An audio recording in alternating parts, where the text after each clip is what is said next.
Quel levier pour associer les parties prenantes à l'expertise et à la décision? C'est l'objet de notre deuxième table ronde et j'invite nos 4 invités à me rejoindre sur scène. Ils se connaissent déjà. Vous êtes Florent Augagneur, vous êtes Mathieu Sanchez, vous êtes Audrey Le Bolivet et vous êtes Axel de Françu.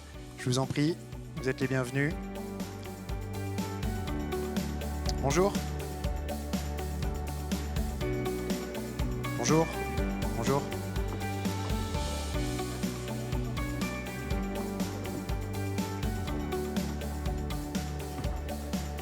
Là où il y a de la place.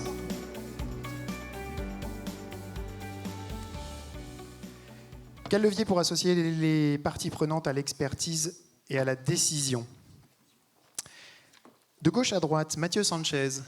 Bonjour. Alors vous êtes, je vous présente. Bonjour. Voilà, on va dire, allez, 20 secondes chacun pour vraiment situer très rapidement qui vous êtes. Vous êtes monsieur citoyen, à cette table ronde, vous avez participé et vous êtes le seul Français.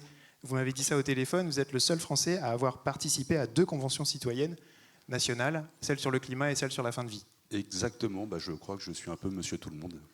C'est vous? C'est moi. Ah là là, mais il vous a fait des cheveux sur le dessin. Non, bon, alors mais... qu'est-ce qu'on... Vous êtes... Vous n'êtes pas que monsieur citoyen, vous êtes responsable d'un centre social à Torigny dans le 77. C'est ça, responsable d'un centre social, agent de la fonction publique territoriale, un enfant de l'éducation populaire. C'est pour ça que tout ce qui concerne la participation citoyenne est quelque chose qui m'intéresse énormément et sur lequel je travaille depuis 5 ans, à échelle nationale et locale. Voilà, c'est-à-dire que ces 2 participations vous ont donné envie d'aller plus loin et c'est ce qu'on va voir avec vous quand vous nous ferez votre présentation. À votre gauche, donc à votre droite pour le public, Audrey Le Bolivet, bonjour. Vous représentez l'IRSN, vous êtes chef du service des politiques d'ouverture à la société. Vous êtes membre du HCT-ISN et de la commission parisienne du débat public. Vous allez nous parler tout à l'heure des 8 signataires de la charte. Vous allez vous intéresser à plusieurs opérateurs, notamment l'IRSN, mais vous allez élargir pour voir comment cette charte d'ouverture à la société est traitée et qu'est-ce qu'on en fait. Bienvenue.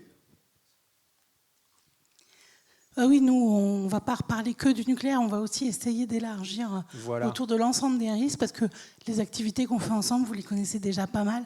Donc on va essayer de prendre un peu de recul pour voir qu'est-ce qu'on peut aussi appliquer sur nos sujets. Ok, merci beaucoup. Florent Augagneur, bonjour. Bonjour, merci de l'invitation. Avec plaisir. Vous êtes vice-président de la Commission nationale du débat public. Oui, je suis aussi monsieur tout le monde. C'est vrai? Vous aussi? Moi aussi. Bon, alors on est 5, quoi.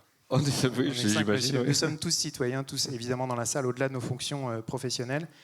Vous allez nous apporter un cadre, j'aimerais commencer avec vous tout à l'heure, après qu'Axel se sera présenté, un cadre juridique à cette participation des parties prenantes.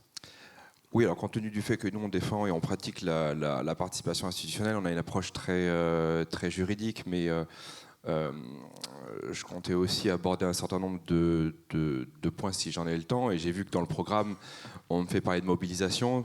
Et comme je travaille actuellement avec la CNDP sur les enseignements de 25 ans de débat public et de concertation, plus de 400 procédures, on essaie d'en tirer des enseignements pour savoir quelles sont les analyses, les données et les enseignements que l'on peut tirer justement sur cette question de la mobilisation. Qu'est-ce qui motive le public? Qu'est-ce qui fait que le public participe? Je pourrais peut-être en dire un mot des tout premiers résultats qui sont au tout début de cette analyse. Très bien, merci beaucoup. Vous passez le micro. Vous aurez pour la suite, on a 4 micros là. Pour nous 5. Vous êtes pour le partage, mais c'est très bien. Axel de Françu, bonjour. Vous représentez l'ANSM, l'Agence nationale de sécurité du médicament et des produits de santé. Où vous êtes chargé d'information. Bonjour.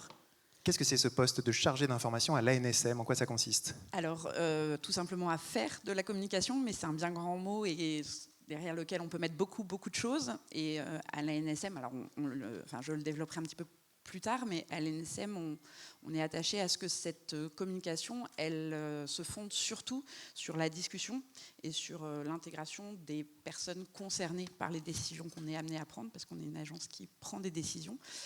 Donc on tient à ce que les personnes qui sont concernées par les décisions que l'on prend puissent participer à nos réflexions. Là, vous êtes arrivé vers quelle heure? Vous êtes arrivé pour la table ronde d'avant? J'ai suivi, pas toute la table ronde, mais ce que j'ai entendu, je suis arrivée, je ne sais pas, je dirais 45 minutes peut-être avant la fin de la table ronde. J'ai trouvé ça déjà très intéressant. Vous avez retrouvé des échos au débat qui se passe dans le médicament? Oui, clairement. Ouais. Clairement. Ok. Bon, on y reviendra. Donc, je vous le disais, Florent, j'aimerais qu'on commence avec vous pour avoir ce cadre sur le droit à l'information et à la participation, qui, avant qu'on rentre dans le détail, de quoi est-il constitué?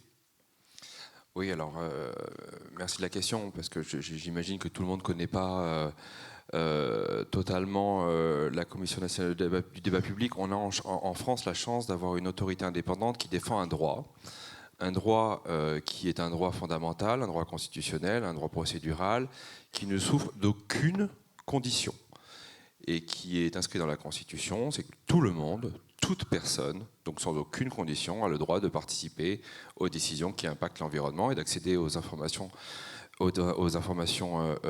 publiques. Et la CNDP défend ce droit, et pour défendre ce droit, elle a une mission, un rôle qui a en gros 4 dimensions.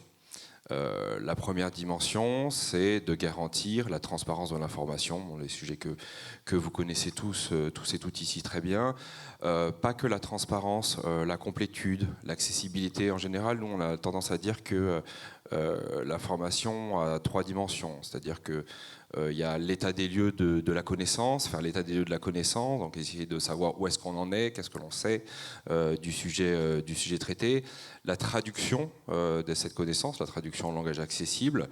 Alors, par exemple, nous, la CNDP, on travaille avec des spécialistes de la donnée complexe qui travaillent avec le GIEC pour essayer de traduire en langage visuel, parfois aussi émotionnel, des informations qui sont complexes, et enfin la diffusion de cette connaissance, de cette information sur les 3 dimensions. Ce qui inclut les facilitateurs graphiques? Absolument, les facilitateurs graphiques, on parle de vous, ici, les vulgarisateurs scientifiques, etc. Donc garant du droit à l'information, également, la deuxième dimension de notre mission, c'est d'organiser la délibération, c'est-à-dire d'organiser l'échange entre les publics concernés, mais également entre les publics concernés et le ou les décideurs. Donc ça, c'est la méthode que l'on met en place dans un débat public. La 3e dimension, c'est de restituer la parole du public, c'est-à-dire que notre mission est de dire voilà ce qu'ont dit les publics. Et la 4e dimension de notre mission, qui est d'ailleurs probablement une des plus importantes de ces dimensions, c'est de veiller à la prise en considération de la parole du public dans la décision, c'est-à-dire veiller à la prise en compte de la parole du public.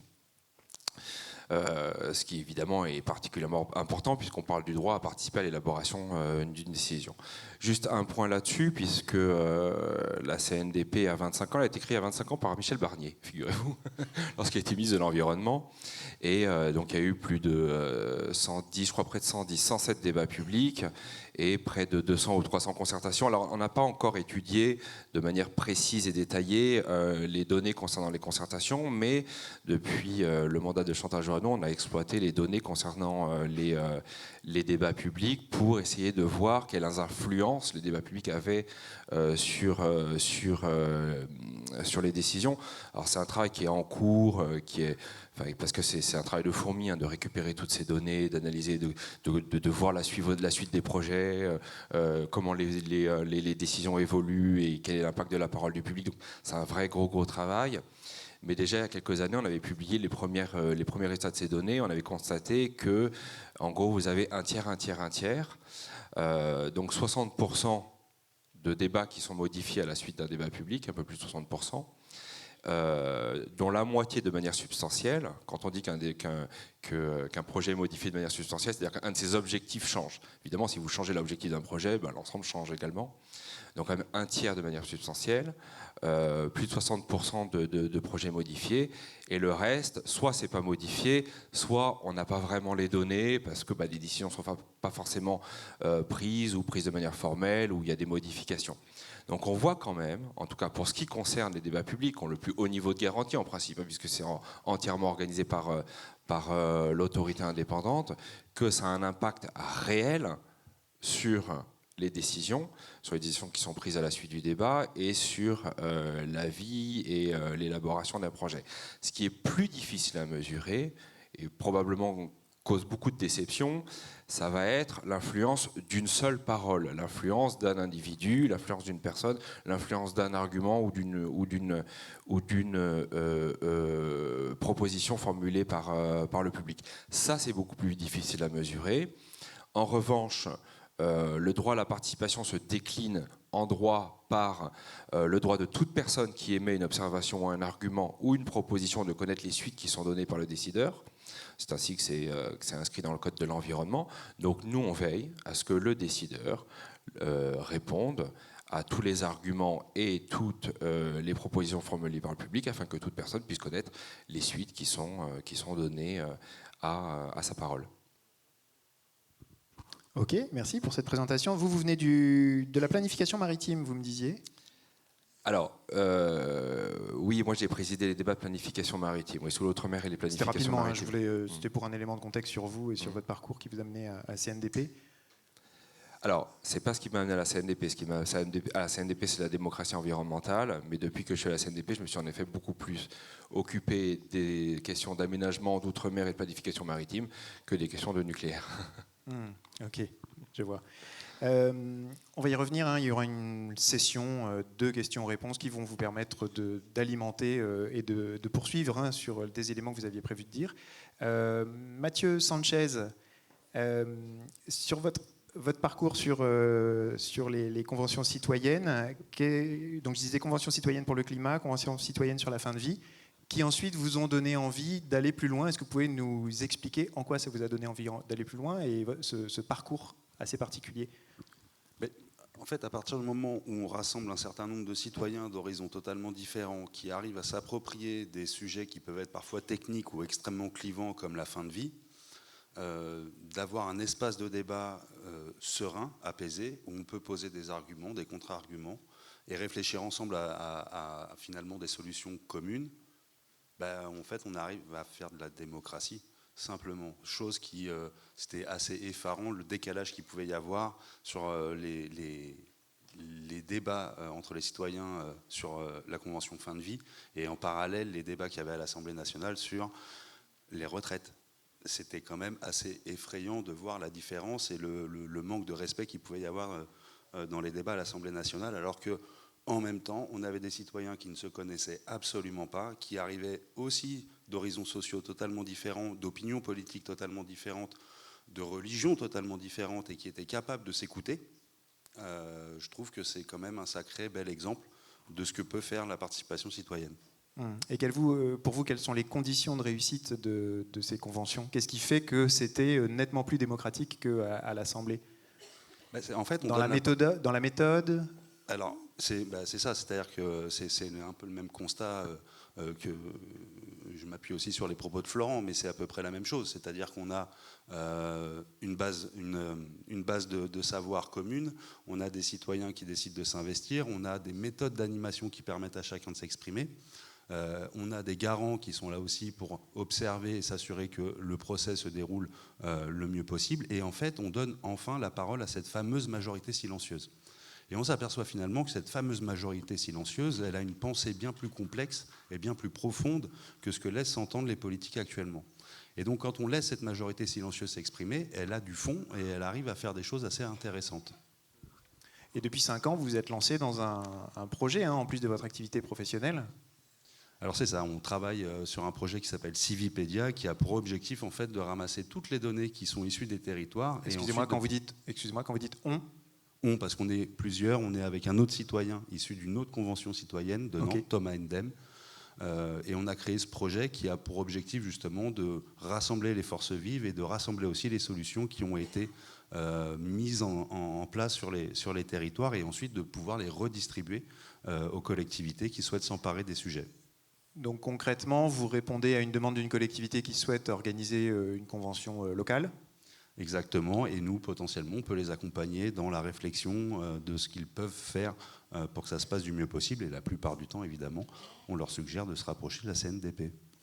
D'accord. Donc vous êtes déjà rencontré avec Florent ? Oui. Vous vous connaissez bien. La différence pour vous entre une convention nationale et une convention locale, elle tient à quoi ? Alors, c'est pas tout à fait la même dynamique pour le collectif de citoyens. Quand on est sur une convention nationale, on est amené à être dans une bulle pendant quelques jours, sur plusieurs week-ends, et donc on vit convention citoyenne pendant quelques temps. On apprend réellement à se connaître entre citoyens, puisque pendant 5, 6, 7 sessions, on se retrouve sur 3 jours, et donc on partage des moments de vie. On est vraiment dans cette bulle qui nous permet de pousser les échanges, y compris dans les moments informels. Sur une convention locale, c'est un peu différent. C'est-à-dire que la plupart du temps, il n'y a évidemment pas d'hébergement et les gens, du coup, se retrouvent très rapidement à revenir dans leur quotidien. Et donc, cet esprit de collectif est un peu plus compliqué à mettre en place. Une des expériences sur laquelle j'ai travaillé sur la communauté d'agglomération d'Est Ensemble, on l'a bien vu, ça a été très compliqué. Et pourtant, c'était une volonté des citoyens. Est Ensemble, c'est en Seine-Saint-Denis. Seine-Saint-Denis. C'est 450 000 habitants. C'est ça, 450 000 habitants, 9 villes. Je ne vais pas toutes les énumérer parce que ça va être... Non, c'était pour avoir mais schéma. C'est 40% de la population qui vit dans les quartiers populaires, 20% qui vit en dessous du seuil de pauvreté et 100 citoyens qui ont été tirés au sort pour réfléchir sur des enjeux climatiques. Et ces citoyens ont eu beaucoup de mal à créer ce collectif simplement parce qu'ils sont pris dans leur vie quotidienne et que du coup, la session étant finie, c'est bouge pas chérie, je vais aller chercher les enfants, c'est bon, je vais aller faire les courses, bouge pas, je m'occupe de prendre le pain, bref, le quotidien de monsieur et madame tout le monde. Et du coup, c'est beaucoup plus compliqué de créer ce collectif et c'est là aussi une des difficultés pour assurer le suivi des propositions des citoyens, c'est comment leur permettre de se retrouver et d'être toujours mobilisés. Bon, on va y revenir. Je continue ce tour de table. Audrey Le Bolivet, donc vous êtes chef du service des politiques d'ouverture à la société de l'IRSN, et puis vous vouliez donc nous parler de cette charte d'ouverture à la société des établissements publics de recherche, d'expertise et d'évaluation des risques sanitaires et environnementaux. Grande respiration. J'y suis allé d'un coup. Ah oui, il faut apprendre à le dire. Du coup, vous travaillez beaucoup en acronyme. Cette table ronde, elle s'appelle... Elle traite des leviers pour l'implication de la société civile dans l'expertise. Et en fait, impliquer des citoyens, des associations, des syndicats dans l'expertise, c'est faire de l'expertise. Et c'est rien d'autre que faire de l'expertise. Et en fait, à l'IRSN, on a cette politique qu'on a essayé de mettre en place dès le début des années 2000, en fait. On en a parlé tout à l'heure avec une unité, on l'a cité plein de fois. Je ne vais pas y revenir, mais on s'est dit qu'on ne pouvait pas rester, nous, organismes publics d'expertise, de recherche et d'évaluation des risques, tout seul à réfléchir dans notre roue de hamster. Du coup, on s'est dit, on va aller discuter avec les autres instituts qui, comme nous, traitent d'autres risques. Et donc, on est allé chercher ceux de l'ANSES, ceux de l'INERIS. Je crois que j'ai une petite diapo. Une diapo. Ouais, voilà. alors Merci. du coup, je ne vous les traite pas tous, mais vous voyez que ça traite de plein de risques différents. Et je vais essayer de témoigner de quelques exemples, en fait, finalement, de comment on prend chacun de notre côté, en fait, les sujets des risques et comment on implique cette société civile, ces citoyens, ces associations, au sein de cette expertise. On s'est dit d'abord que pour impliquer la société civile, le travail, il était déjà dans nos maisons respectives, en fait, avec nos experts, avec nos chercheurs, avec nos décideurs, et que c'était à nous d'évoluer, c'était à nous de trouver des dispositifs pour vous laisser de la place, pour vous laisser finalement prendre votre partie, votre part de cette expertise et pouvoir formuler vos expertises et que ça puisse nourrir les nôtres. Et que collectivement, c'était des engagements qui devaient être portés à haut niveau pour qu'ils soient entendus. Tout à l'heure, on a parlé de la conférence de citoyens. Ben, s'il n'y a pas une volonté politique à haut niveau, et c'est pareil aussi dans nos organismes, alors on ne trouve pas de voix, en fait. Et donc, avec ces différents organismes, on s'est entendu sur 6 engagements. Je vous rassure, je ne vais pas vous les détailler. Je vais juste pointer quelques points qui nous semblaient essentiels. On en a parlé depuis ce matin. Le premier sujet, c'est la transparence et le pluralisme. Et c'est la transparence avant la décision, parce que vous l'avez expliqué en long, en large, en travers, et je le partage. S'il n'y a pas de possibilité de monter en connaissance, alors on ne peut pas s'impliquer. Et donc, si on n'a pas l'information en amont, quand vient la décision, on ne peut pas donner un avis éclairé. On répond juste à oui ou non, mais sans que ça soit argumenté, en fait. Et donc ça prend différentes formes, hein, des partages de connaissances, on peut dialoguer pendant les orientations, on peut expliciter les controverses, on peut rendre publiques les données, les résultats, les méthodes, les avis. Par exemple, à Santé publique France, eux, ils introduisent des démarches participatives dans leurs enquêtes locales de santé environnementale, et donc ils ouvrent des centaines d'indicateurs de santé sur data.gouv.fr. Et ainsi, les acteurs peuvent s'emparer des sujets et pouvoir traiter aussi ces données. On l'a fait pendant le Covid. C'est la société civile qui a proposé des outils, en fait, pour Stop Covid, pour trouver un vaccin, pour trouver de l'information, etc. Parce que les institutions, elles ne peuvent pas tout faire, en fait. Et donc, plus on donne de cette information, plus on rend possible cette possibilité d'attraper l'information et de la transformer en de l'expertise, en des études, etc., en fait, plus ça profite au collectif et à tous les citoyens, y compris monsieur, madame, tout le monde. Un autre point qu'on avait pointé ensemble à tous ces organismes, c'est l'accompagnement de la société civile dans l'acquisition des compétences nécessaires à leur implication réelle. Mais ça veut dire quoi ? Ça veut dire en retour qu'il faut prendre en compte leur contribution dans les recherches, dans les expertises, dans les évaluations. Ça nécessite évidemment de l'écoute, ça nécessite toute une ingénierie de la participation pour trouver le bon dispositif, des créations de lieux de dialogue qui sont scientifiques et pluralistes pour que chacun puisse participer et participer à cette expertise pour la rendre juste plus robuste. Donc là, on a quelques exemples à mettre en lumière. À Santé publique France, par exemple, il est créé des espaces de dialogue au niveau stratégique, sur des grands sujets stratégiques, comme au niveau opérationnel, sur des thématiques précises. À l'ANSES, ils ont co-construit une étude sur les conditions d'exposition des personnes aux chiroptères, c'est les chauves-souris, des protocoles d'enquête établis avec des professionnels et des amateurs. Et donc, ça permet aussi aux gens de retrouver aussi du pouvoir sur le risque et sur la problématique qui les intéresse. À l'université Gustave Eiffel, ils ont créé un dispositif hyper intéressant de projet chercheurs citoyens, donc qui constitue un binôme qui va se saisir d'une question. Il a un cadre partenarial. Ils sont tous les deux chercheurs académiques et chercheurs citoyens. On leur donne un budget de 20 000 euros et puis vas-y, on fait notre recherche sur le sujet. Alors, ils ont par exemple travaillé sur les bétons fluorescents et en fait, finalement, leur impact sur la mobilité des gens. C'est des choses assez concrètes, mais en même temps, ça veut dire des développements en recherche intéressants aussi. Ça, c'est pour l'aménagement de la voirie ? Oui, par exemple, mais ils ont aussi travaillé ensemble sur des reconversions de sites industriels ou bien sur la qualité des eaux, notamment dans des eaux de pluie, par exemple. Donc vous voyez qu'on est vraiment sur des sujets aussi du quotidien, mais aussi des sujets scientifiques et assez pointus qu'on peut connaître aussi, nous, dans le nucléaire. Il y a plein d'exemples comme ça, mais je crois qu'un point important, c'est l'implication dans la continuité. Parce qu'en fait, il y a un sujet il faut monter en compétence et après, si c'est juste pour poser une question, puis après, tout le monde retourne chez soi, on a envie, comme vous le disiez, de continuer, de prendre la suite. Et bien en fait, cette continuité-là dans le dialogue, elle est primordiale pour montrer aussi que ce que les citoyens, les associations ont voulu nous partager, ont voulu construire et ont voulu nous livrer comme expertise dans leur champ, et ben en fait, ça compte et il y a un vrai intérêt. Ça nécessite aussi qu'on renforce la capacité de nos personnels à dialoguer.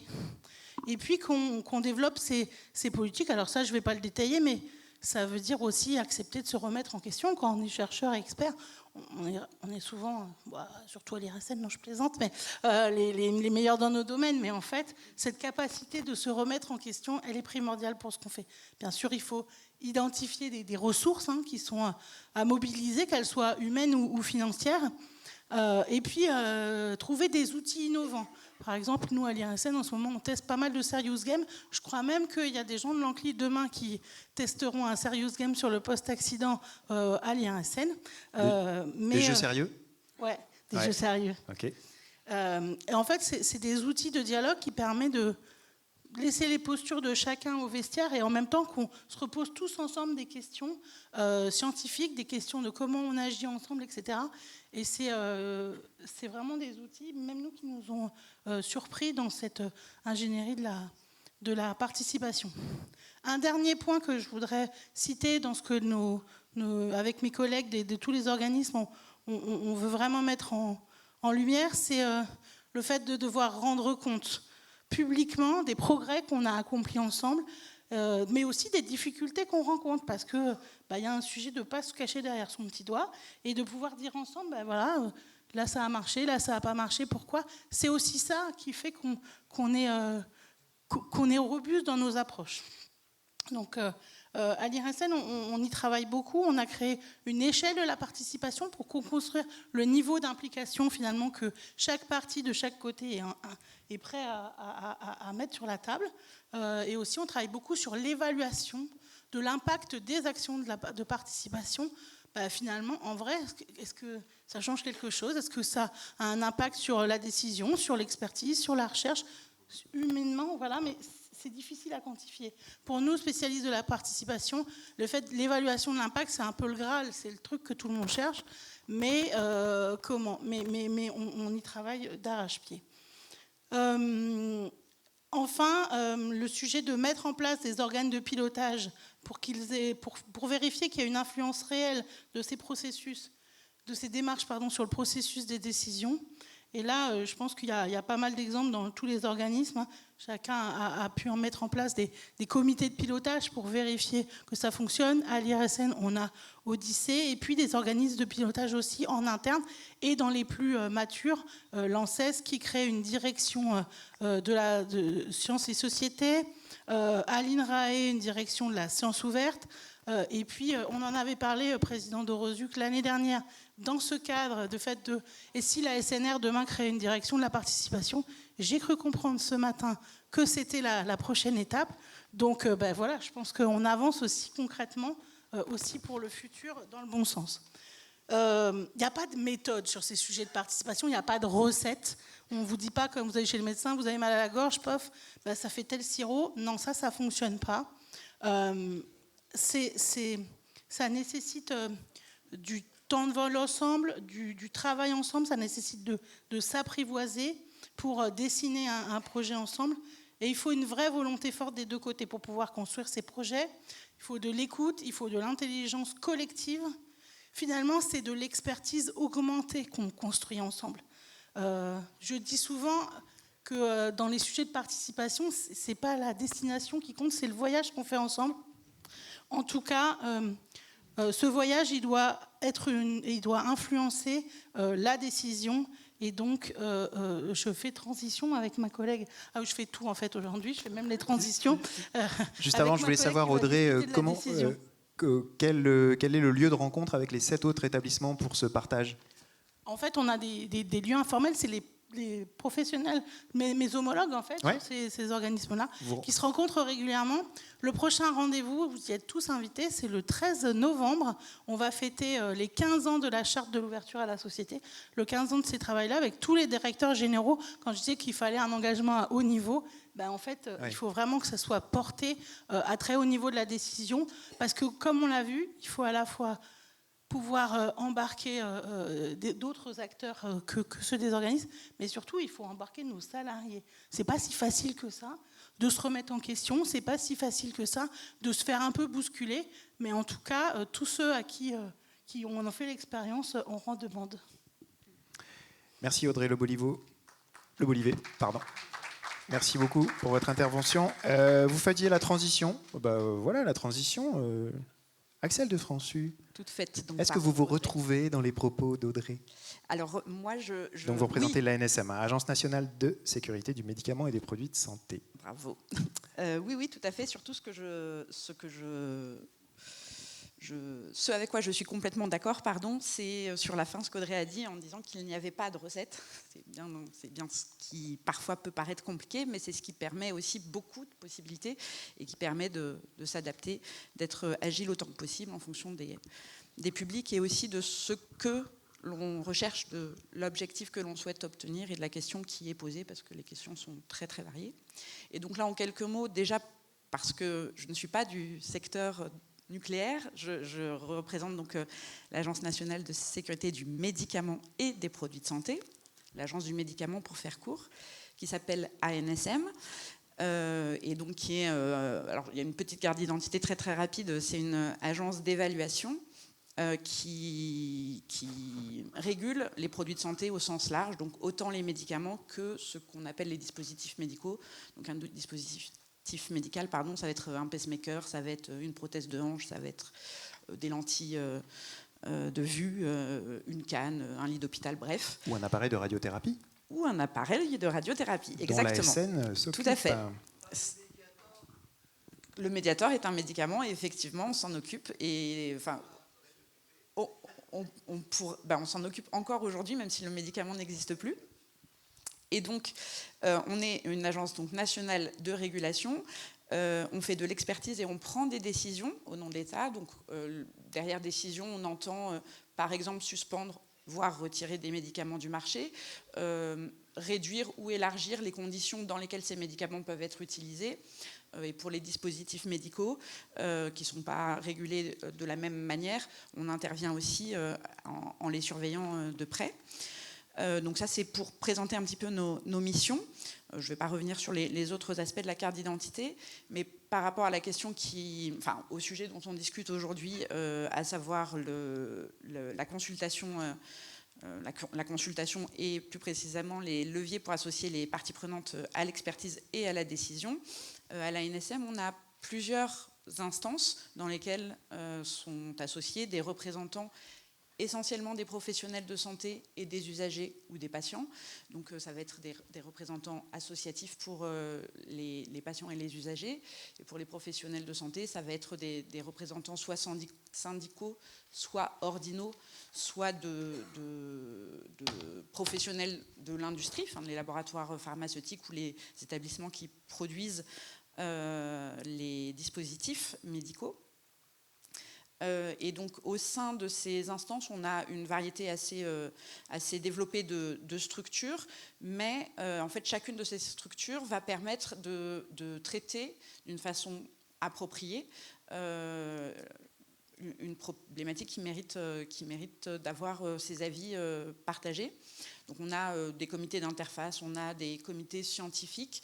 On en a une quinzaine de comités permanents qui vont traiter alors autant justement des questions de surveillance des effets indésirables potentiellement des médicaments, donc ce qu'on appelle la pharmacovigilance, que de thématiques plus propres à des domaines médicaux particuliers. Donc on a des comités qui vont traiter de neurologie, d'autres comités qui vont traiter de cardiologie, etc. Rapprochez un peu le micro. Voilà. Ce sera peut-être plus audible comme ça. Surtout là, moi, ce que je trouvais intéressant de faire aujourd'hui, c'est d'illustrer avec un exemple un peu concret la manière dont on procède.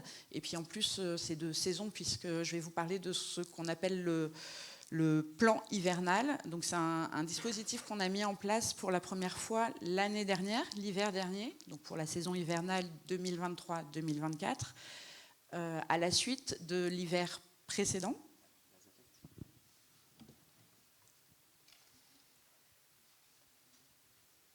Alors c'est vrai que j'avais fait des petites slides, mais honnêtement, c'est pas essentiel pour le propos, parce que honnêtement, c'est vraiment pas indispensable. Peut-être que vous les recevrez par mail ou qu'elles seront utilisées par ailleurs, mais c'est pas du tout essentiel.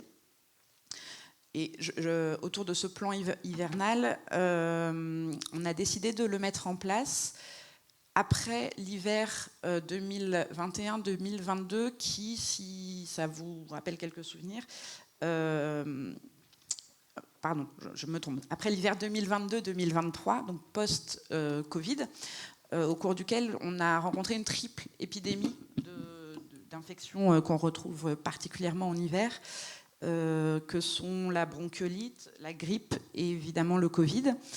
Et dans ce contexte de triple infection, on s'est retrouvé malheureusement avec un accès à des médicaments qui a été très compliqué, notamment pour des médicaments considérés comme basiques, comme le paracétamol, par exemple. Peut-être que certains d'entre vous ont été obligés de faire plusieurs pharmacies pour pouvoir en obtenir à cette époque-là. Comme certains antibiotiques aussi, qu'on appelle par exemple l'amoxicilline, qui est très utilisée en particulier en pédiatrie, mais pas seulement. Et donc, au cours de cet hiver 2022-2023, on a été confronté à des difficultés d'accès à ces médicaments parce que les niveaux de production de ces traitements étaient insuffisants, en lien direct avec ce qui s'est passé dans les années qui ont précédé la crise du Covid, qui a conduit à ce que les microbes circulent un petit peu moins du fait de la mise en application des gestes barrières, comme on les appelle, et donc une moindre circulation des microbes à un moment donné. Et une fois qu'on a enlevé donc les masques et que les gestes barrières se sont un peu dissipés, les infections ont de nouveau énormément circulé. Et malheureusement, les niveaux de production des médicaments étaient insuffisants pour pouvoir répondre à ce rebond infectieux. Donc ça c'est le constat qui a été fait à l'hiver 2022-2023. Donc, en tant qu'agence de régulation des médicaments, on a mis en place des actions, bien sûr, pour essayer autant que possible d'augmenter la disponibilité des médicaments qui faisaient défaut, mais on n'est pas producteur de médicaments à l'ANSM, on est une agence de régulation, c'est pas nous qui fabriquons les médicaments. Donc ça supposait de collaborer, bien sûr, avec les industriels, mais comme dans toute chaîne de production, il faut du temps pour fabriquer des médicaments. Et donc, fort de ce constat d'un hiver vraiment compliqué, on a mis en place ce que j'appelle donc le plan hivernal, ce qu'on appelle le plan hivernal, qui est en fait un dispositif qui associe l'ensemble des parties prenantes concernées. Donc quand je parle de l'ensemble des parties prenantes, je parle bien sûr des représentants des associations et des usagers, je parle bien sûr des représentants des prescripteurs, les médecins, des représentants des pharmaciens qui vont être amenés à expliquer aux patients ce qu'il doit prendre si jamais tel ou tel médicament n'est pas disponible, mais je parle aussi et surtout des représentants des industries pharmaceutiques, parce que finalement, il est assez rare que ces trois acteurs aient un lieu de rencontre, de discussion et de, j'ai envie de dire presque, négociation possible. Il y a plein d'échanges qui se font de manière bilatérale entre les professionnels et les industriels, entre les professionnels et les patients, entre les patients et les industriels, mais un lieu comme ça de réunion et de discussion avec l'ensemble de ces acteurs-là, ça n'existe pas, ou presque pas. Et donc le plan hivernal, il a consisté à ce qu'on réunisse de manière très régulière, donc à partir de l'hiver dernier, on le reconduit cette année là pour la saison 2024-2025, mais le plan a été structuré depuis l'hiver dernier réellement, avec la mise en place de rencontres très régulières pour à la fois avoir des remontées de ce qui se passe concrètement à l'officine, dans les pharmacies, savoir quels sont les niveaux de production des médicaments, donc ça ce sont les informations des industriels, mais entre l'information sur le niveau de production d'un médicament et l'arrivée ou non de ce médicament dans une pharmacie, il se passe pas mal de choses puisqu'il faut distribuer, répartir, livrer finalement ces médicaments. Et ce qu'on a pu constater, c'est que souvent il y avait un différentiel entre les stocks annoncés par les industriels, qui sont des stocks réels, hein, ces médicaments ils existent, et ce que l'on retrouve, le stock qui est dans vraiment les étagères des pharmacies. Et donc en mettant tout le monde autour de la table, et quand je parlais des représentants des industriels, je n'ai pas précisé, mais ça comprend aussi ce qu'on appelle les grossistes répartiteurs, donc les professionnels qui sont chargés justement de livrer et d'approvisionner les pharmacies à partir des stocks fournis par les laboratoires. En réunissant toutes ces personnes, on a décidé ensemble de règles réalisables, communes à tous, pour optimiser autant que possible la mise à disposition de ces médicaments. Évidemment, les médicaments, ils ne se produisent pas de manière magique. Il n'a pas été possible d'en avoir du jour au lendemain. Mais par contre, dans la façon dont les pharmacies s'approvisionnaient, on a mis en place des règles, notamment pour certains antibiotiques qui ont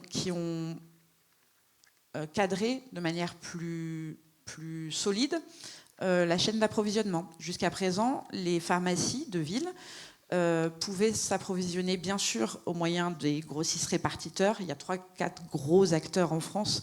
Donc les pharmacies travaillent avec tel ou tel grossiste-répartiteur. Mais quelquefois, quand leur grossiste n'est pas en capacité de les livrer assez rapidement ou de manière satisfaisante, en parallèle, les pharmacies peuvent appeler les laboratoires directement pour demander à recevoir en dépannage un stock supplémentaire de médicaments. Et donc, en empêchant ces livraisons en direct entre les laboratoires et les pharmacies pour une catégorie de données d'antibiotiques, on a facilité la vision globale et réelle des stocks qui existaient, et finalement on a fluidifié les approvisionnements et simplifié la chose. Et donc ces réunions d'échange, elles sont très très régulières. Elles se sont tenues pendant les 6 mois que dure ce qu'on appelle la saison hivernale, donc en gros du mois d'octobre au mois de mars.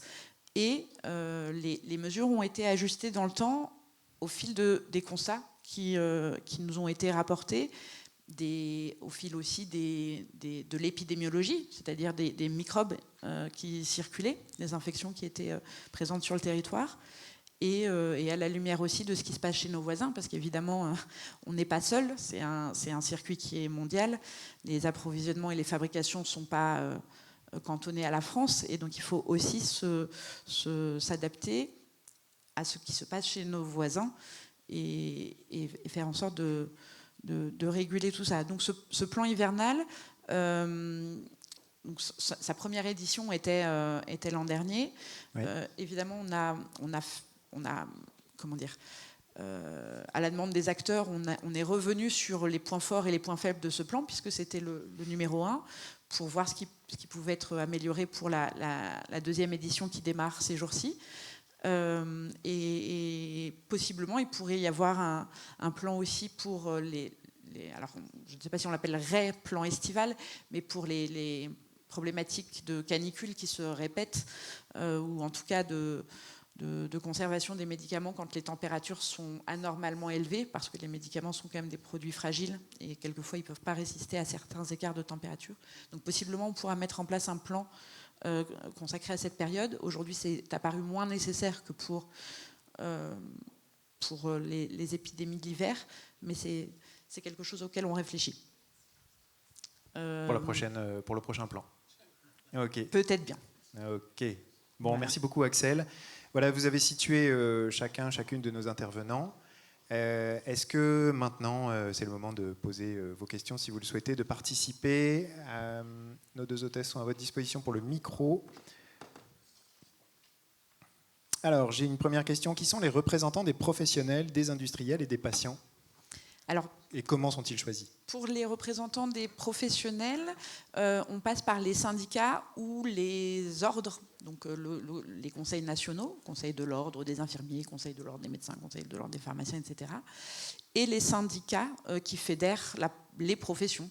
Donc pour les médecins généralistes, on passe par le Collège de la médecine générale, qui est une fédération qui rassemble l'ensemble des syndicats de médecins généralistes. Pour les pharmaciens, on a plusieurs gros syndicats, mais ils ne sont pas si nombreux. Il y en a 2 principaux, 2 syndicats de pharmaciens pour la pharmacie de ville et un syndicat pour la pharmacie hospitalière. Donc finalement, ça fait un nombre d'acteurs qui n'est pas si important. Ils sont en général plusieurs au sein de chacune de ces structures à collaborer avec nous. Ça, c'était pour la partie professionnelle. Et pour la partie industrielle, il y a des organismes dont vous connaissez peut-être le nom, qui sont des organismes comme ça qui fédèrent les professions. Donc du côté des industriels, pour ce qui concerne le médicament, puisque je parlais essentiellement des médicaments jusqu'à présent, on a le LEM, qui est le syndicat des laboratoires pharmaceutiques. Il y a aussi le GEM, qui est le pendant, mais uniquement pour les médicaments génériques. Il y a aussi un organisme qui s'appelle NERES, qui rassemble les fabricants de médicaments qui sont disponibles en pharmacie sans ordonnance. Ça, c'est des organismes auxquels vous faites appel pour vous aider à fédérer, à réunir. En fait, ce sont eux nos interlocuteurs. C'est ça. Ils représentent chacun leur profession et donc on collabore avec eux directement puisqu'ils ont pour mission de représenter leur profession. Et pour les usagers et les patients, on passe beaucoup par les associations de patients, bien sûr, puisque c'est leur vocation, mais pas que.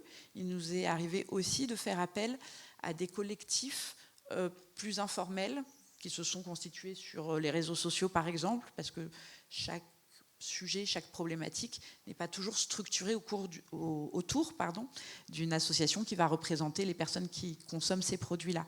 Donc on n'est pas exclusivement tourné vers les associations de patients. Okay. Tout un chacun peut être entendu aussi. Mathieu, comment se fait la sélection des participants à une convention citoyenne? Enfin, il doit y avoir des biais et je voulais savoir comment on contourne ces biais. Pour le coup, c'est réellement un véritable tirage au sort avec juste derrière une volonté d'avoir une représentation sociale du territoire. Mais pour la petite histoire, sur la convention climat, Daniel Cohn-Bendit avait été contacté. Il a décliné.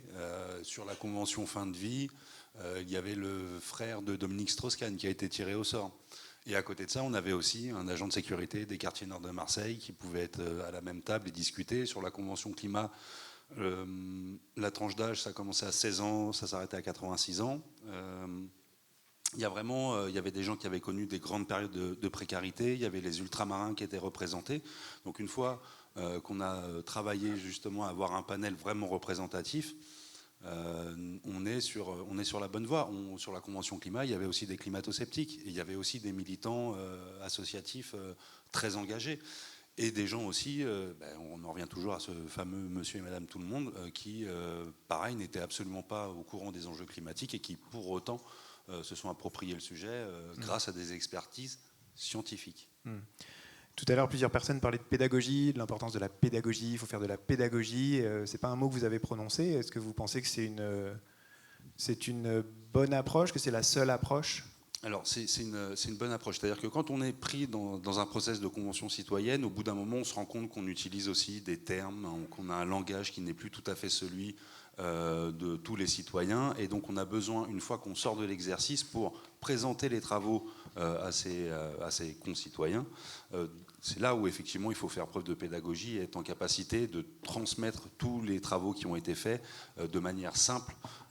Et là, effectivement, c'est là où il est important de définir le périmètre pour le faire. Actuellement, je pense que c'est un manque. C'est-à-dire qu'on a encore pour l'instant, arrivé au moment où les citoyens remettent leur livrable ou leur rapport, derrière, ils sont un peu livrés à eux-mêmes, et je pense qu'il y a besoin justement d'organiser un petit peu cette diffusion des travaux des citoyens, et que ce ne soit pas uniquement les collectivités ou le commanditaire qui s'en occupe, et que les citoyens restent impliqués là-dedans.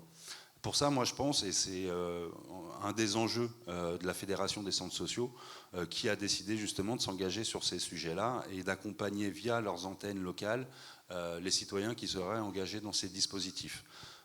Là, je pense que quand une collectivité s'engage là-dedans, il est important de s'appuyer sur des centres sociaux ou des structures équivalentes comme les espaces de vie sociaux qui peuvent accompagner des citoyens qui n'ont pas forcément l'habitude d'organiser des événements, de prendre la parole en public ou de diffuser des informations comme ça pour les accompagner, les aider à le faire. Et donc ça, je pense que c'est un des enjeux qui est en train d'arriver. Et pour ça aussi, il faut avoir du temps. Et ça, je pense que c'est aussi une étape supplémentaire à franchir sur ces conventions.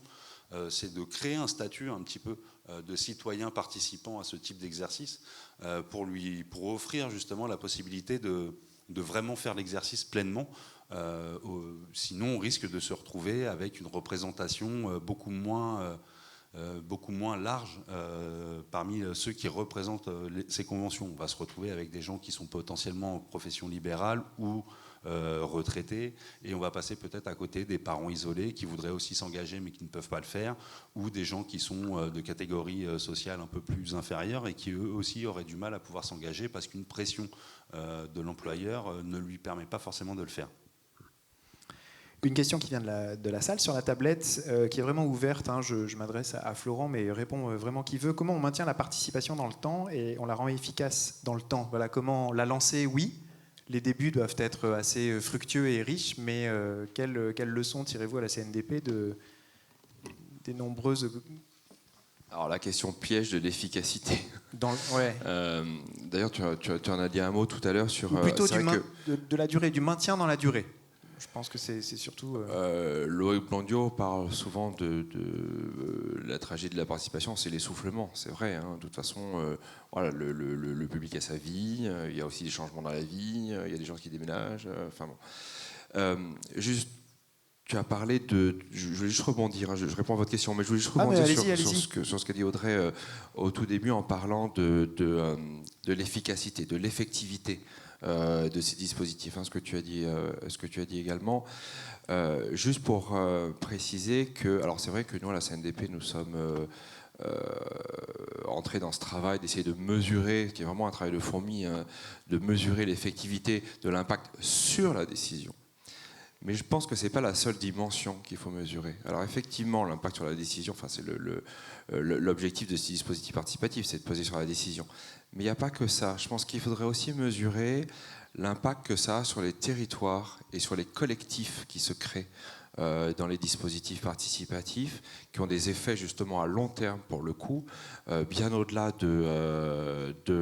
du dispositif participatif, et pas forcément en lien ou de manière un peu écartée du sujet traité sur le moment. Je pense par exemple à un débat public que j'ai mené sur l'aménagement du territoire qui a donné naissance à des collectifs qui se sont créés sur des problèmes de mobilité qui ont perduré et qui ont eu des résultats bien après le débat public sur des sujets connexes. Et enfin, une autre dimension qui pourrait être mesurée, alors là pour le coup c'est la dimension que tu représentes, c'est aussi l'effet que ça peut avoir sur des personnes, sur les personnes qui participent. Alors je prends l'exemple de la Convention Climat, bien que nous n'avons pas du tout été associés à la Convention Climat. Il y en a qui sont devenus élus, il y en a qui sont devenus militants alors qu'ils n'étaient pas du tout liés à ces enjeux et qui n'avaient aucune connaissance spécifique de ces enjeux. Donc un dispositif participatif peut avoir différentes dimensions. On mesure principalement celle sur la décision parce que c'est celle qui a l'impact le plus visible et du point de vue juridique, c'est celle qui a la principale utilité. Mais il y a d'autres dimensions qui peuvent être mesurées, dont les collectifs qui se créent, l'impact territorial, l'impact sur les personnes, qui sont des dimensions de beaucoup plus long terme et qui ont aussi des effets relativement importants qui sont plus difficilement mesurables. En complément pour éviter l'essoufflement et aussi l'importance de cette participation sur le long terme, parce que le coût d'entrée sur nos sujets, il est quand même très important. Et du coup, si on ne le rentabilise pas sur le long terme, ça démotive un peu. Je suis d'accord avec ce que tu as dit, il y a un impact sur les personnes qui est réel, mais il y a aussi qu'il y a un impact de la parole qu'elles ont pu porter et de l'apport qu'elles ont pu avoir. Et si ça, on n'est pas capable de le tracer. Nous, par exemple, à l'IRSN, on rend des avis d'expertise. Et ben là, on travaille sur le dossier d'orientation de sûreté de CIGEO. Et ben, il y a des gens qui travaillent avec nous sur ces questions-là, sur les déchets nucléaires, depuis 2012. Et ben, et en fait, elles sont encore là. Et en fait, on essaye de donner à voir l'apport qu'elles ont eu dans cette expertise. C'est pas le tout de dire ça rend l'expertise plus robuste, mais comment ça veut dire quoi? Ça veut dire que dans les avis qu'on rend, dans les rapports qu'on rend, on trace cette parole. On dit, ce sujet-là, nous, à l'IRSN, c'est un enjeu pour nous. C'est aussi un enjeu pour la société civile. Ils nous l'ont dit, on l'explique. Et le fait de tenir compte, mais aussi de rendre compte de cette parole donnée, ça donne envie de continuer de travailler ensemble, en fait. Parce que, du coup, ça participe à cette relation de confiance. Alors, ça ne veut pas dire qu'il y a une confiance absolue, mais ça veut dire que, voilà, qu'on peut travailler et que ce qu'on fait ensemble, ça apporte quelque chose. Axel, vous vouliez compléter? Oui, merci. Non, je voulais simplement rebondir sur ce que disait Mathieu Sanchez, sur cette notion de temps, parce qu'effectivement, c'est essentiel, comme beaucoup de travaux de manière générale. On peut avoir des idées comme ça, avec une connaissance générale sur une problématique, mais pour réellement pouvoir rendre un avis solide, il est essentiel de se renseigner, d'apprendre, de consulter ses expertises, etc. Et ça, c'est... En fait, j'ai pas d'avis à donner, mais je me rends compte juste, et là c'est plus en tant que citoyenne, qu'effectivement, l'engagement, il prend du temps, et en même temps, il stimule. C'est-à-dire que au travers des différentes instances dans lesquelles siègent donc des représentants que j'évoquais tout à l'heure, je vois que plus, en effet, ils ont connaissance de la portée que leur point de vue a pu avoir, plus évidemment ça les motive. Mais il y a une réalité qui est la vie quotidienne, qui est la vie de chacun. Et en l'occurrence, souvent on travaille avec des personnes qui sont malades aussi. Donc ça, c'est des choses qui sont nécessaires de prendre en compte. Malheureusement, le temps manque souvent, toujours. Et c'est quand même un constat, il faut renouveler les appels à candidature, renouveler les pools de participation, comme ça. Ouais. Et aujourd'hui, on n'a pas encore la solution pour rendre extrêmement pérenne toutes ces mobilisations. Et en même temps, le changement, c'est toujours positif, il faut des nouvelles opinions, mais le coût d'entrée, en effet, est très cher. Et l'investissement demandé est important. Donc, ce que vous disiez sur le statut ou le temps nécessaire, c'est quand même une problématique essentielle, je pense. Une question qui nous vient de la salle, à gauche. Bonjour monsieur. Oui, merci. Bonjour Yves Marignac de l'Institut Négawatt. Merci d'abord pour cette journée dans une période que je considère moi être une période de recul sur les sujets d'information et de participation du public dans le domaine nucléaire. Je le pose là. Merci aussi pour ces témoignages. Il y a peut-être un acteur que je n'ai pas entendu mentionner et j'y suis très sensible, étant moi-même porteur de ce rôle d'expert non institutionnel sur les sujets énergie et nucléaire. C'est cette expertise non institutionnelle qui existe à côté de l'expertise institutionnelle et qui a un rôle important pour faire vivre une dimension critique et le pluralisme. Et voilà, je voudrais savoir comment les uns et les autres vous voyez le rôle de cette expertise non institutionnelle comme levier d'implication des parties prenantes et peut-être, même si je serais ravi d'entendre l'IRSN et la SNM sur le sujet, peut-être davantage Florent Ongagneur sur la manière dont la CNDP voit ça et peut-être plus encore Mathieu Sanchez avec un témoignage vu des conventions citoyennes sur la manière dont ce pluralisme de l'expertise est vécu par leurs participants. Merci. Merci. J'ai envie de répondre de manière un peu provocante que ce qui nous intéresse davantage à la CNDP, au-delà de l'expertise non institutionnelle, c'est l'expertise citoyenne. Je m'explique. Vous avez vu, je ne sais pas si vous avez vu Michel Badré qui a présidé les débats sur Panly, l'interview qu'il a faite récemment, là, où justement il évoque ce sujet, je ne sais plus où c'est Mediapart, je crois. Très bonne interview d'ailleurs de Michel Badré.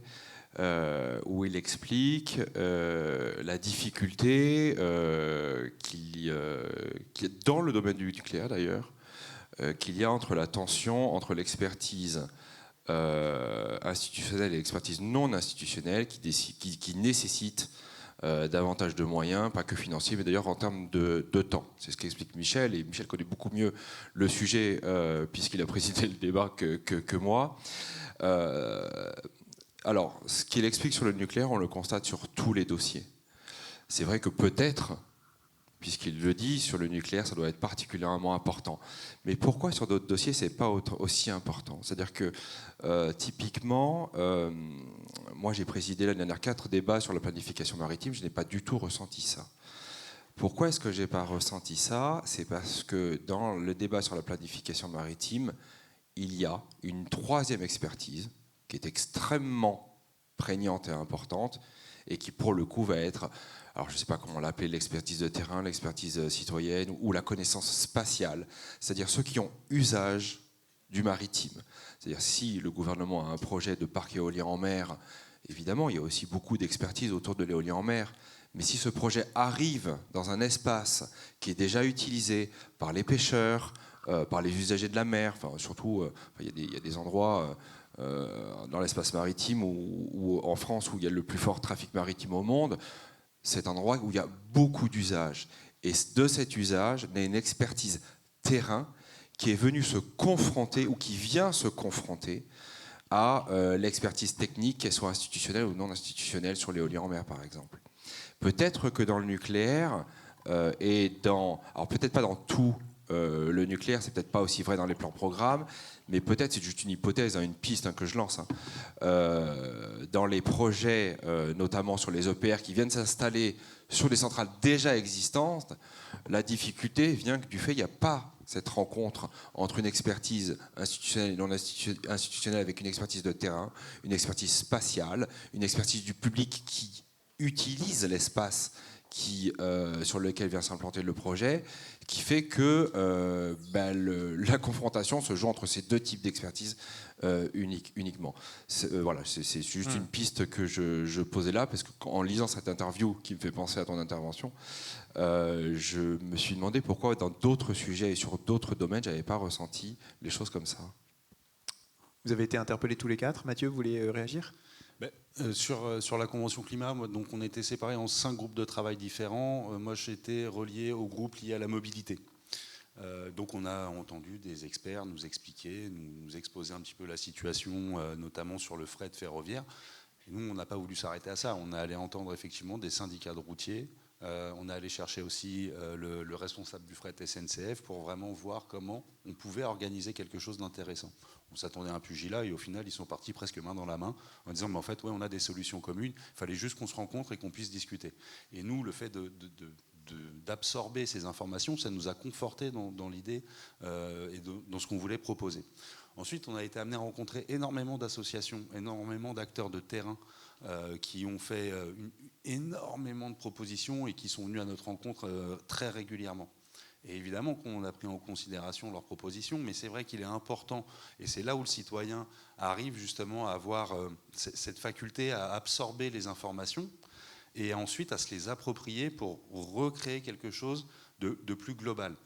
C'est-à-dire que moi, une association qui vient me parler de mobilité douce, de choses comme ça m'intéresse, mais je le mets aussi en face je reparle de lui, de mon agent de sécurité des quartiers nord qui a des horaires de l'impossible et qui a besoin, lui, d'avoir des solutions viables.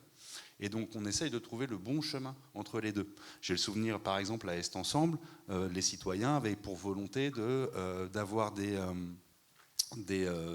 trottoirs beaucoup plus larges pour les personnes à mobilité réduite, favoriser la mobilité douce, des pistes cyclables, des voies de bus. Et au bout d'un moment, il a bien fallu leur dire, attendez, il faut que vous nous donniez, nous, pour la collectivité, il faut que vous nous donniez une marge de manœuvre, parce que sinon, on va arriver sur des conflits d'usagers. Et donc, effectivement, parmi les citoyens, certains étaient membres d'associations défendant la mobilité douce et avaient réussi à entraîner avec leur discours une grande majorité des citoyens. Mais il y avait aussi une réalité, c'est-à-dire que si on veut que le projet soit réalisable, viable et n'entraîne pas finalement plus de difficultés, il est important aussi de prendre en compte l'institution qui va devoir mettre les choses en place. Et quand les citoyens, on les met face à cette réalité, en fait, ils sont totalement en capacité de comprendre. Du coup, ça les met en situation presque un peu d'être élus le temps d'un très court mandat, et de se rendre compte de la difficulté de faire arriver un projet et de le rendre réalisable. Donc c'est intéressant déjà de voir aussi l'évolution de la vision des citoyens et du coup l'écoute des discours ensuite des services. Donc encore une fois, je pense que tout est une question de co-construction et que tous les acteurs effectivement doivent être mis autour de la table. Et il faut faire confiance aux citoyens, c'est-à-dire que le bon sens citoyen fera en sorte qu'on arrivera à une solution qui peut correspondre à un maximum de personnes. Audrey ? Oui, je partage ce qui a été dit. Dans le nucléaire particulièrement, on a vraiment besoin aussi on a dit l'implication dans le long terme de cette expertise non institutionnelle. On a dit tout à l'heure, il faut créer des lieux d'échange scientifique pluralistes. Mais en fait, il faut que toutes les expertises-là, elles puissent s'exprimer à ce moment-là, parce que c'est de la robustesse de l'expertise qui va être ensuite une des briques qui préparera la décision, ça va en dépendre. Donc oui, il y a un vrai intérêt à mobiliser cette expertise. Le sujet, c'est toujours le même, le temps et l'argent, parce qu'en fait, ça ne peut pas être une expertise qui est bénévole. Donc tout à l'heure, je disais, il faut mobiliser des moyens qui soient humains et financiers. Là, il y a un sujet, mais ça ne doit pas être le plus difficile à surmonter. Florent ? Oui, je voulais dire un dernier mot sur la question du temps. Alors effectivement, d'ailleurs, toujours sur la question de l'expertise non institutionnelle, on la pratique en faisant de la discrimination positive d'une certaine manière, en essayant de lui donner plus de temps pour mettre un peu d'asymétrie. Et précisément, quelqu'un a parlé de recul tout à l'heure, le temps, c'est ce qui est le plus attaqué en ce moment. C'est-à-dire que maintenant on n'a plus le temps. On est dans un cycle où, depuis quelques années, la participation est relativement vue comme pouvant potentiellement faire perdre du temps par un certain nombre d'acteurs. Il faut se dépêcher, il faut aller vite, le temps de la participation est extrêmement regardé. Alors, je ne sais pas pour ce gouvernement, je ne pense pas qu'il se passera grand-chose, puisque, comme je vous l'ai dit, le Premier ministre actuel a créé la CNDP. Mais en tout cas, pour ce qui était des cas précédents, il y a eu un certain nombre de lois qui ont rendu plus difficile le temps de la participation. Une question qui nous vient de la salle. Comment est évaluée la prise en compte des travaux par les politiques et les institutions ? Comment, une fois que la concertation est achevée, comment évaluez-vous, comment estimez-vous la prise en compte des résultats de la concertation par le politique ? Alors, et après, je voudrais entendre Mathieu également.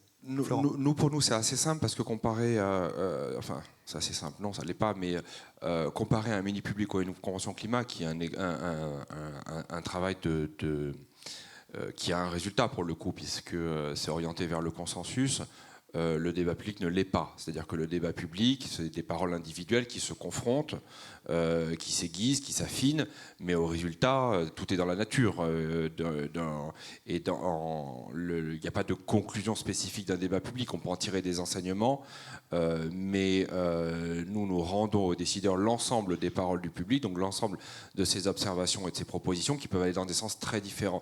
Donc la seule chose que nous faisons, c'est que nous les listons, avec le principe d'équivalence pour éviter les actions de groupe, c'est-à-dire une fois qu'un argument ou une proposition ou une observation a été mise, nous la répertorions qu'une seule fois et nous demandons aux décideurs de préciser de manière publique ce qu'il en fait.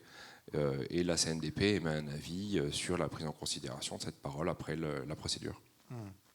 Mathieu, est-ce que vous avez observé une différence nationale territoriale dans l'utilisation Niveau national, ça va assez vite. Sur la convention climat, pas grand-chose, soyons très clairs. 10% à tout casser sur les mesures les moins impactantes. Et encore, on commence à voir depuis quelques temps des propositions qui reviennent un petit peu quand même.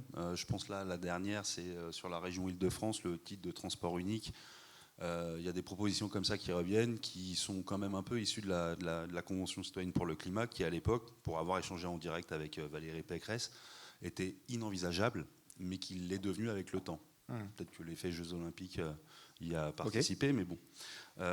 Et à l'échelle locale, à l'échelle territoriale. À l'échelle locale, c'est tout de suite, c'est un peu différent, parce qu'à l'échelle locale, il y a quand même, comme on le dit depuis le départ, c'est du temps, de l'investissement, des financements. Donc quelque part, il n'y a personne qui a vraiment intérêt à ce que l'exercice ne fonctionne pas. Que ça reste dans un carton, quoi. Donc à partir du moment où il y a un engagement, une diffusion publique, tout le monde a plutôt intérêt à ce que ça fonctionne. Et donc après, il y a des effets d'annonce, forcément. Là, je repense à la convention d'Est Ensemble. Je crois qu'il y avait 215 propositions. La collectivité en avait validé 205, quelque chose comme ça. Donc sur le papier, c'est énorme. Maintenant, reste à voir la réalisation. Et là, effectivement, on peut jouer sur énormément de facteurs. Entre-temps, il y a eu une crise de l'énergie, il y a eu une guerre en Ukraine qui a compliqué un petit peu les choses. Donc on peut jouer sur énormément de facteurs extérieurs pour dire « Ah, on a revu peut-être les objectifs un peu à la baisse ». Et donc là, effectivement, c'est là où il faut du temps aussi pour observer la suite, mais je pense quand même maintenant que les collectivités qui s'engagent sur ce genre de process savent quand même qu'ils vont être attendus au tournant et qu'ils ont quand même tout intérêt à ce que ça aboutisse sur des propositions intéressantes et qu'ils les mettent en application. Monsieur, je vous remercie d'avoir levé la main. Est-ce que vous pouvez passer un micro, s'il vous plaît ? Est-ce que vous pouvez vous lever également ? Non. Scoliose, etc. Oh restez assis. Ouais. Je voudrais dire du bien, là, pour une fois. Mais j'entends au son de la voix, c'est fort agréable. Ouais, merci. Je voudrais souligner tout le travail considérable que fait Audrey. Quand j'ai un problème d'information sur le nucléaire, je lui envoie un mail, il y a toujours une réponse. Rappelez-nous votre organisme. L'association La Qualité de Vie. Je répète, à 6700 mètres de la plus grande poubelle nucléaire du monde qui fuit, qui rejette aux normes, bien sûr. Le deuxième point, sur la CNDP, je voudrais remercier Yves Marignac d'avoir cité Monsieur Badré, qui est un homme extraordinaire. Florent. Non, c'est Florent Augagneur. Florent Augagneur.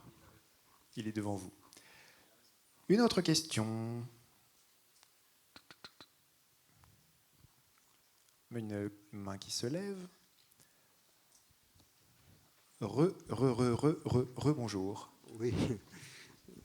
Je voudrais insister sur quelque chose qui a marqué. Est-ce que vous pouvez vous lever, s'il vous plaît, monsieur? Oui. Ma scoliose. Ah oui. Non, et là, enfin bon, Michel. Oui, je voulais quand même insister sur le fait de ce qui s'est passé avec deux débats qui ont été organisés, évidemment celui de la Convention citoyenne, où on a vu quelqu'un qui était cependant garant d'une parole qui a fait exactement le contraire.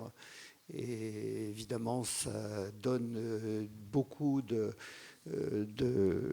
d'inquiétude, voire de scepticisme à beaucoup de citoyens sur la capacité du monde politique à changer les choses.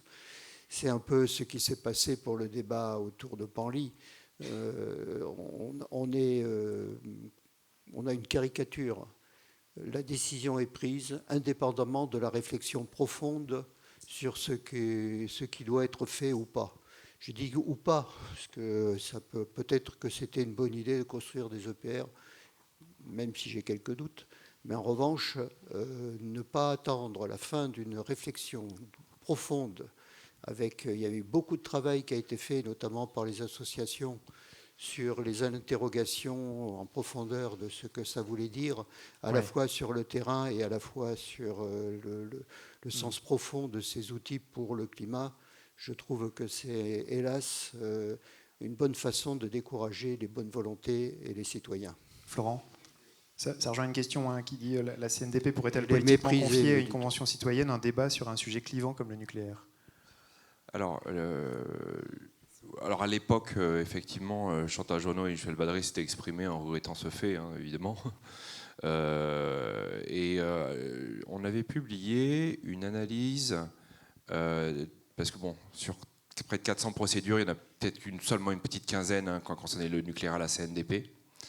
On les avait analysées, on les avait publiées, c'était avant le débat Panly, c'était en 2020, et on avait constaté justement que dans le domaine du nucléaire, ce problème était très récurrent et que l'impression que les décisions étaient prises avant le débat était systématique dans tous les débats et concertations sur le sujet, et ce qui était la source principale de conflits sur le sujet. C'était dans une note d'éclairage que nous avions publiée en 2020, je crois, 2020 ou 2021. Merci. Pardon, j'ai été surpris, j'étais en train de lire les questions sur la tablette. Et une dame qui a levé la main, pardon madame, oui, vous aviez levé la main. Effectivement, je vous avais vu. Bonjour. Bonjour, je suis tout près de Panly, à Dieppe. Ce que vous venez de dire sur le besoin de temps, d'argent aussi, c'est en contradiction totale avec la stratégie du nucléaire. C'est-à-dire, c'est la relance, l'accélération, la simplification. Donc, nous, on a l'impression d'être comme un lapin dans les phares d'une voiture. C'est le rouleau compresseur qui avance et c'est épouvantable, comme sentiment de déni de démocratie. Bon. D'autre part, quand on parle, soit on a quand même un petit vocabulaire, des petites connaissances, comme disait M. Badré dans l'article de Mediapart, une forme d'expertise dans le nucléaire, ça ne s'acquiert pas en 2 minutes.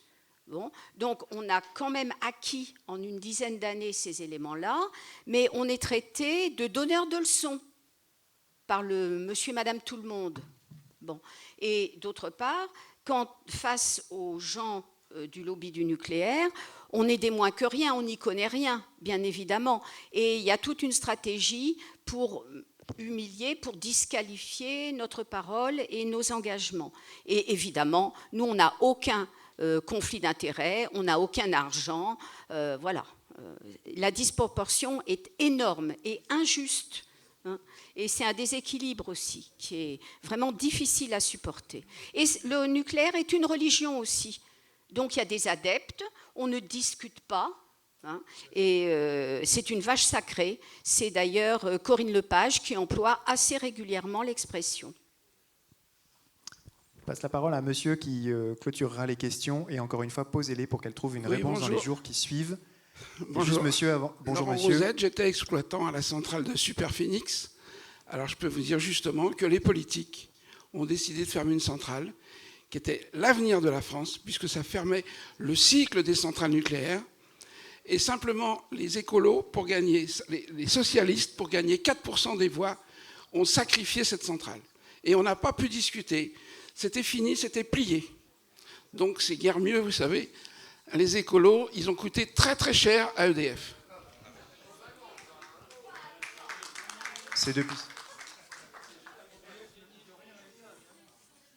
Alors je vais conclure avec une sorte de proverbe, un conseil. Quelqu'un a écrit sur SMS, il faut que les politiques décideurs viennent à la conférence des CLI. Voilà. Merci d'avoir écrit ça parce que ça nous fait une magnifique conclusion. Bon, merci à vous d'avoir participé à cet échange, à ce débat.